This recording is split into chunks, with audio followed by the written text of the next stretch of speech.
mau menjelaskan tentang anemia itu. Jadi setelah nanti penjelasan ini, kami juga nanti kasih soal yang persis kayak gini. Jadi saya menunjukkan kalian udah mengerti nggak apa yang udah kami jelaskan yang tadi. Jadi tolong diperhatikan ya. Masuk siapa kita semuanya? Siapa? Lagi ya. Jadi kami di sini itu untuk mengerjakan tugas sekolah kami, tugas fokus kami. Jadi di sini sebelumnya udah pernah dengar anemia? Belum. Sekali. IPA ya, aktif ya. Berarti udah ada yang pernah dengar ya? Jadi di sini judulnya anemia pada remaja putri. Jadi remaja itu mulai dari 10 tahun sampai 18 tahun. Yang kami memperkenalkan diri, nama kakak Marita Jaluku, Nama kakak Rain Dauli. nama kakak Tiara, nama kakak Melika. Oke, selanjutnya ini dia pengertian anemia. Anemia adalah kondisi ketika tubuh kita kekurangan sel darah merah yang sehat atau namanya itu hemoglobin yang cukup untuk membawa oksigen ke jaringan tubuh. Anemia juga dapat dikatakan kondisi saat kadar hemoglobin darah pada wanita itu kurang dari 12 dan pada laki-laki itu kurang dari 13 gram per desiliter darah. Jadi sebentar lagi akan dijelaskan ciri-ciri anemia. Siapa tahu nanti kan diantarkan ada anemia gitu. Kayak nggak ada tenaga sama sekali gitu. Terus wajah kalian pucat, sesak nafas, pusing atau sakit kepala. Satu lagi sulit konsentrasi. Ada di antara di sini yang kayak gitu?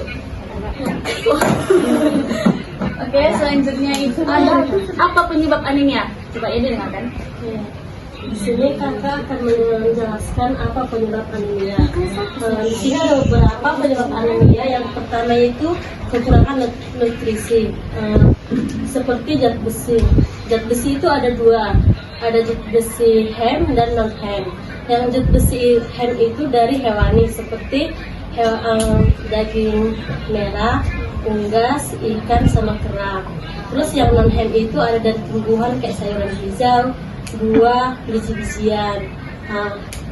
Selain zat besi ada juga kekurangan nutrisi vitamin B12 sama asam folat juga. Terus yang kedua itu kehilangan darah karena kita yang remaja perempuan pas jadi biar tidak anemia itu harus diimbangi dengan makan makanan yang mengandung zat besi, vitamin B12 sama asam folat. Terus yang ketiga itu masa pertumbuhan anak-anak dan remaja. Karena pola makannya yang tidak baik. Contohnya siapa di sini yang suka minum air teh manis dingin setelah makan? Itu jujur. Itu nggak baik karena di dalam teh manis itu ada mengandung tanin. Tanin itu bisa menghambat penyerapan zat besi kepada tubuh kita. Terus karena kekurangan minum air putih juga. Oke, selanjutnya. Jadi akibat anemia itu ada dia gampang mudah lelah, lesu, konsentrasinya menurun, presentasi akademiknya menurun, itu mudah pusing dan pingsan. Itu detak jantung kita cepat dan sesak nafas. Anemia, gangguan emosional dan mental, stres tidak normal, dan juga mengganggu pertumbuhan dan perkembangan tubuh. Jadi ini akibat anemia, kan ini banyak akibatnya. Jadi kalau bisa kita jangan sampai anemia. Pertama itu adalah konsumsi makanan tinggi zat besi. Yang udah dijelaskan kan dari yang tentang zat besi. Zat besi itu sumbernya dari mana aja? Yaitu ada protein hewani dan nabati. Protein hewani itu ada hati ayam, daging, dan ikan-ikanan. Dan protein nabati itu dari tahu sama tempe. Nah, selanjutnya itu ada konsumsi makanan sumber vitamin C untuk membantu penyerapan zat besi. Sumber vitamin C itu dari misalnya jambu biji, nanas, dan sayuran hijau juga ya. Jadi kalau misalnya kita konsumsi vitamin C, dia bisa membantu penyerapan dari zat besi. Jadi kalau misalnya kita mau makan nih, kan sumber zat besi kan ada daging-daging nih. Terus kalian waktu makan daging bisa diselingi sama minum jus jambu biji atau jus jeruk pun bisa, itu lebih bagus. Yang ketiga itu ada minum tablet tambahan. Pada remaja putri diminum 1 tablet per minggu kalau sedang tidak haid. Tapi kalau sedang haid diminum sekali sehari. Oke? Nah, kalau pada ibu hamil itu 1 tablet per harinya. Yang keempat itu ada penuhi asupan vitamin B12 dan asam folat. Sumbernya itu dari telur, susu, brokoli, dan alpukat.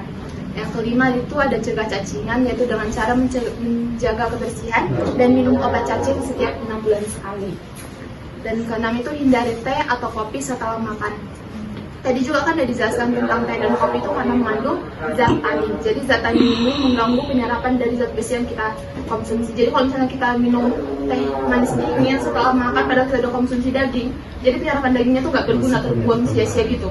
Kalau kita konsumsi teh sama kopi setelah makan.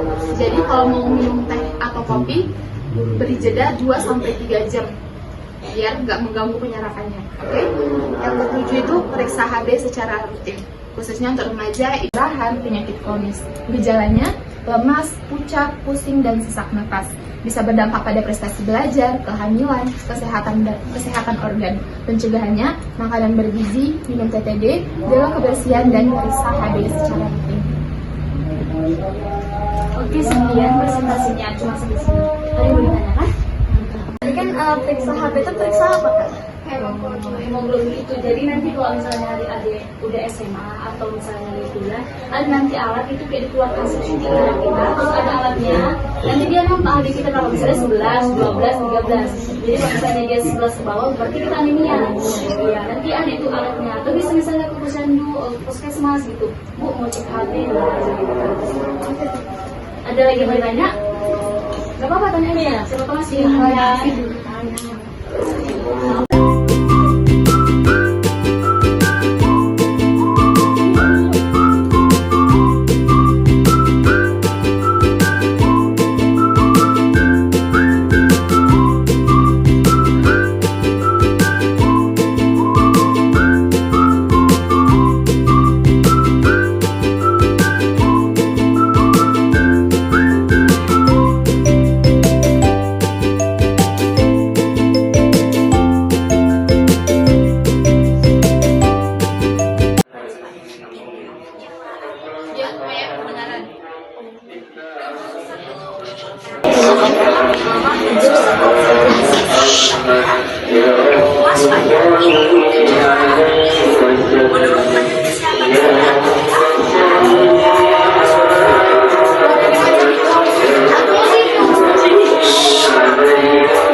adalah salah satu kondisi yang sangat dibutuhkan untuk proses fisiologi dasar seperti otot